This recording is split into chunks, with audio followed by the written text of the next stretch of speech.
What an awesome song that was. That was So Easy by some local icons. That was Chris Hadfield, who is a amazing astronaut, and actually here in Sarnia, Ontario, our airport is named after him.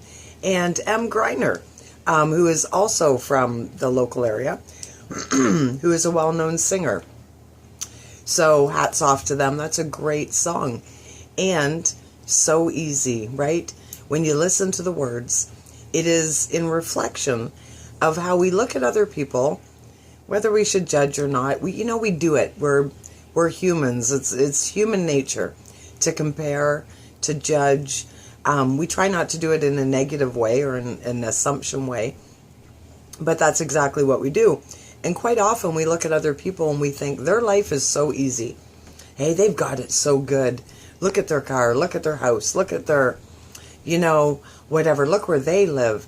Where in reality, that doesn't really mean jack, does it? It really doesn't. Because the person with more expenses has the same disposable income at the end. Or who's to say what their issues are, right? It's like any issues that go on in families or in your own personal dynamics, drug addicts. They're in every neighborhood, right? They're in every status class. People who are gambling addicts, same thing. Just because somebody has a lot of money doesn't mean that they're happy. Quite often they're trying to fill a void, right? Quite often it is low insecurity or confidence where they feel like they measure up in a different way. They feel like they measure up if they have the right financial portfolio. Very important. Now, mind you, if something happened right now and the whole power went out and everything got dumped, let's just say, hopefully that would never happen, but what if it did? Your money's all digital. It doesn't mean nothing at the end of the day, does it? It's what cash you have in your pocket, right? Funny, my grandson Xavier, he is at the house and he's so funny. He likes to watch TV in our room, and our room is in the main floor, right off the living room. So quite often, excuse me, Alice will be watching her princess stuff on the TV in the living room, and then Xavier will be in the bedroom, and he's watching the other TV, watching, I don't know, Ninja Turtles or Power Rangers, whatever he's into that day. So I knock on the door and I give the secret password to get in. Can't tell you what it is, right? Can't tell you because, secret stuff. But I used the secret password. He let me in. And I had some change in my hand. So I gave him $1. I said, there you go, which is a loonie in Canada, right, if you're not in Canada. So I give him this shiny loonie. I said, there you go, Xavier. Thank you for letting me in. That's my toll. I've set a bad precedence here. Ha! Papa's going to cost him a fortune to get into his own room. But anyways, so I give him the loonie. And the look on his eyes, and he lights right up. Oh, Nana, thank you. What can I buy? And I hate to tell him, not much. Nana's going to have to hook you up, excuse me, with some more money, because that's not really enough to do anything, right? But the look on his little face, he was so excited. He lit right up. He was just, and so I think, just hold on to that excitement, little guy, because as we get older and we learn about, excuse me, geez, I'm just something today. Anyways, so, as he gets older and he realizes about tax, the money doesn't go as far as he thinks it should, and interest rates and all that other crappy stuff. As he learns all that, his whole perspective is going to change, right? So, speaking of perspectives, let's have a good perspective of what is going on in the world. So many awesome things.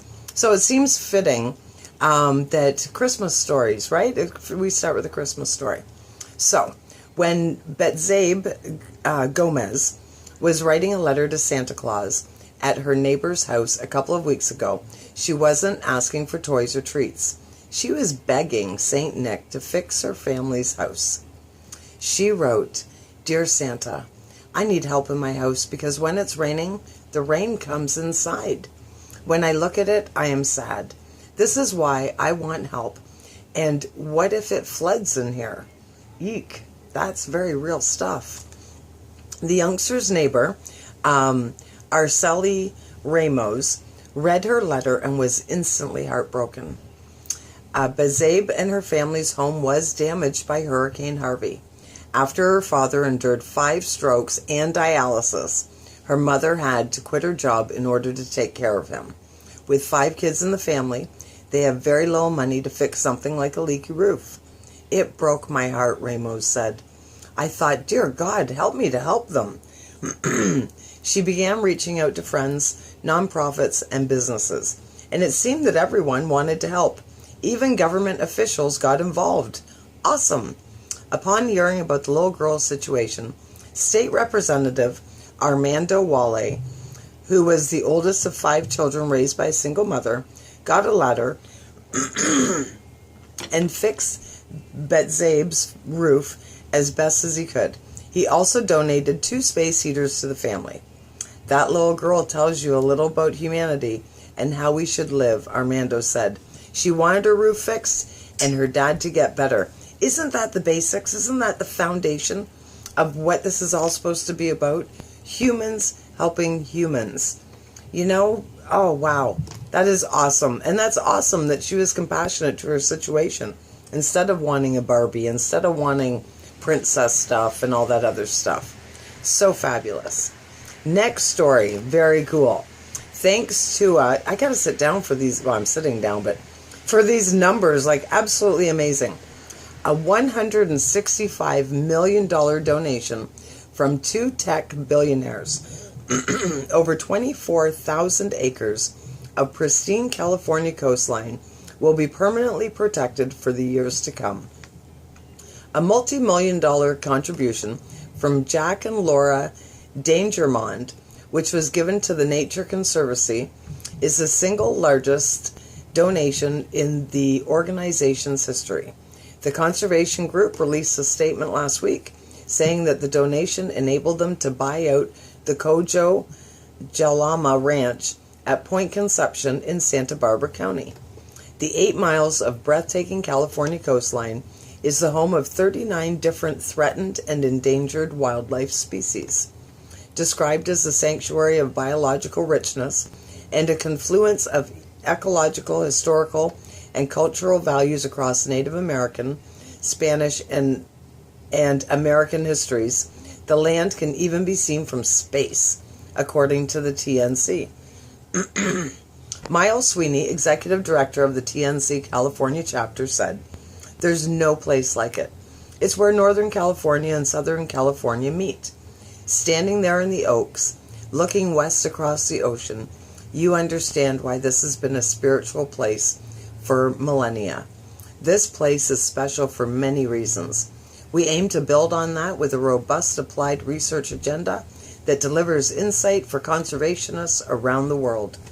This is not the first time that the Dangermonds have made conservational contributions.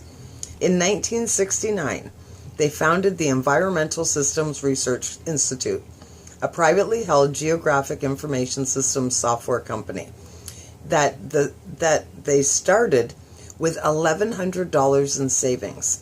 According to Forbes, the couple now has a net worth of $4.1 billion.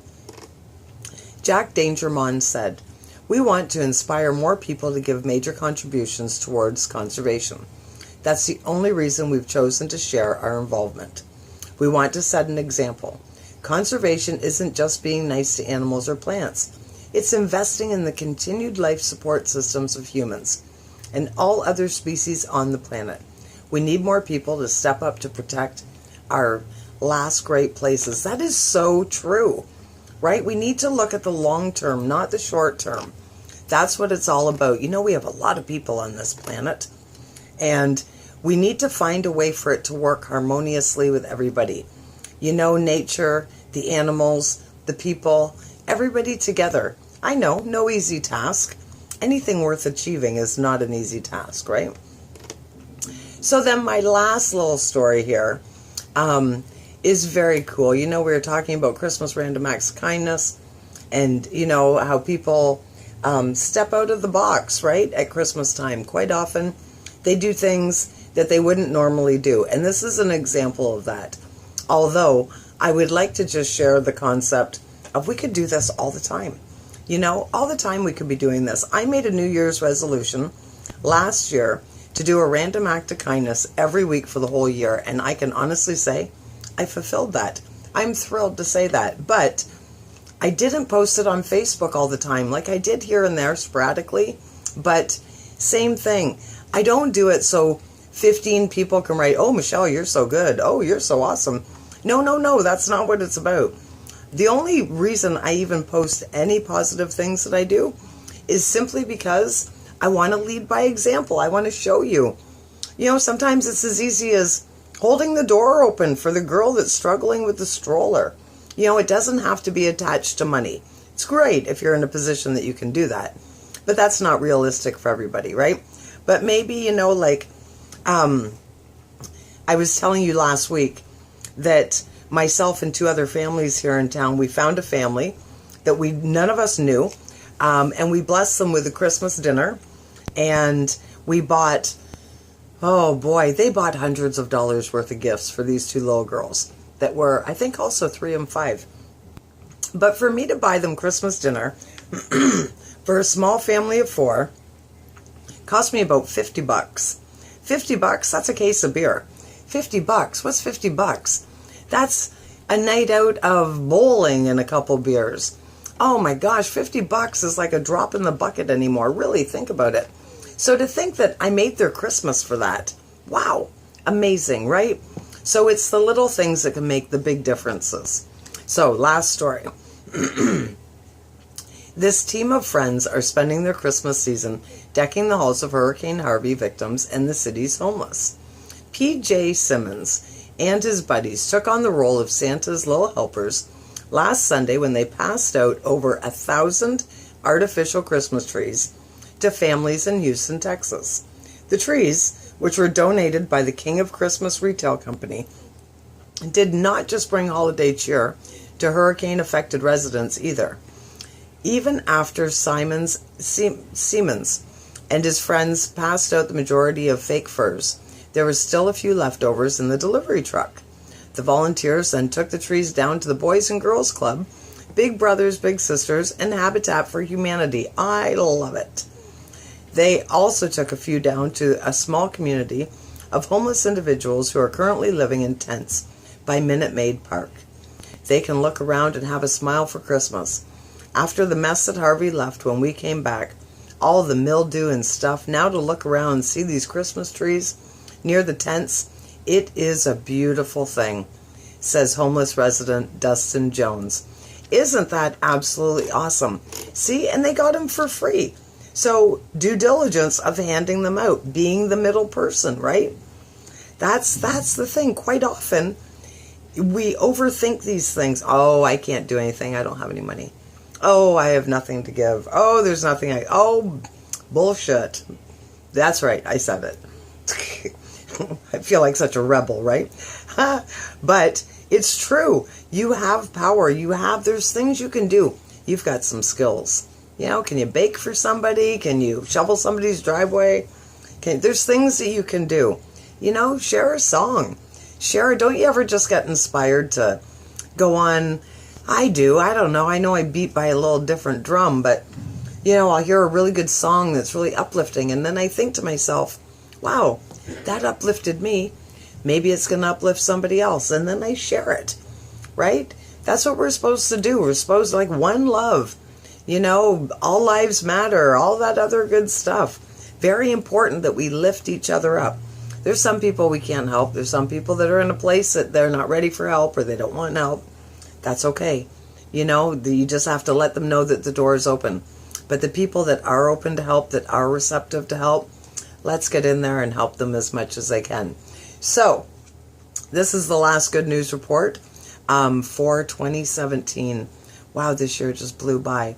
So, next week we'll be back to normal. Everything's going to be a normal schedule. And pleased to talk about that I've made some changes to the Sunday night show. So every Sunday night I've been doing a 2-hour show probably for the last year, anyways, which has been like an extension of this show. But I've been doing, I would usually talk every Sunday night about a documentary or something a little bit more deep, a little bit more conspiracy theory, whatever. So we've made some changes. Starting in January, every Sunday night, the same 2-hour format, same thing, same station, 7 to 9, but I've named it. I've named it In the Know, or In the Now if you leave that K silent. So my friend Sandy Morera is going to meet me here every Sunday night. We are actually going to videotape it as well as put it through the Playfair Music audio stream. And it's going to be good news, positive stories, conspiracy theories. Been watching some weird alien stuff lately, I'll have you know. This is a thing, eh? You give us holidays and Netflix and Gaia TV and YouTube, and we can just go to town on the documentaries, which I absolutely love. So I made a Facebook page for that, and it is taking off. I've got like 2 posts on it. We've already got over 100 likes, and probably close to 100 followers. So I thank you for that. So you're excited about what's coming, and we're excited about what's coming. And it's just going to be awesome. So if you're my Facebook friend, or you already like that page, or look it up, In the Know, K-N-O-W, post what you're interested in us talking about, or if there's something, you know, a documentary you want us to review, or whatever, an article, or, you know, you want to, let's figure stuff out, like what's fake news, what's true news, what is, you know, legit stuff, because there's so much crap going on. I got on Facebook this morning, and a friend of mine, he posted something on my Facebook about CBD oil, which is, I'm very pro-pot, okay, for medicinal purposes. No, it's just hard not to laugh, right? Anyways, so he posted this thing on my Facebook about that the FDA had classed, see, I deleted it, so it's hard for me to remember what it said. The FDA had classed CBD oil as the same class as heroin. And I looked at it and I'm thinking, what? That CBD oil is helping so many people. They put it on spots, they can like internally consume it, they put it in edibles, whatever. You know, it's just endless, the amount of stuff. So automatically took me all of 30 seconds to see that it was BS. So I delete it, and then I message the guy, and I'm like, dude, fake news. Don't put that on my stuff, right? Drives me a little batty. So that's the sort of stuff we're going to go through. It's not going to be, you know, as you know, I'm not religious, but I'm spiritual, but it's not going to be all about that. It's not going to be all about anything. It's going to be diverse. So we're super excited about that. And like I said, the first Sunday in January, Sandy and I will be here with bells on. And it's funny because she came the last Sunday show that I did. And so we didn't have the camera on. We were just sort of doing a trial run, sort of messing around. So as you may or may not know, we're in a bar here. We're in Bottoms Up. We're in the corner. And so as we're talking, 2 different guys, like there's a glass door, 2 different guys come in, and like the one is like, he pulled his shirt up and he's like pressing himself up against the glass. Then there's another guy and he's like being all goofy and, you know, whatever. So I think that'll add a little comedy to our show, because you'll be able to actually see that on video, which is hilarious. So there you go. So that is your good news for today, and that is your good news for this year. So it's imperative that you have fun as you're just sending this year off, whether it was good, bad, ugly, whatever. Let's let it go, just like Frozen. And well wishes for 2018. You know, I'm not really a person usually for making New Year's resolutions, but make some positive intentions. How do you want your year to go? What are your expectations for 2018? That's where you start, and then just coast and let it go from there.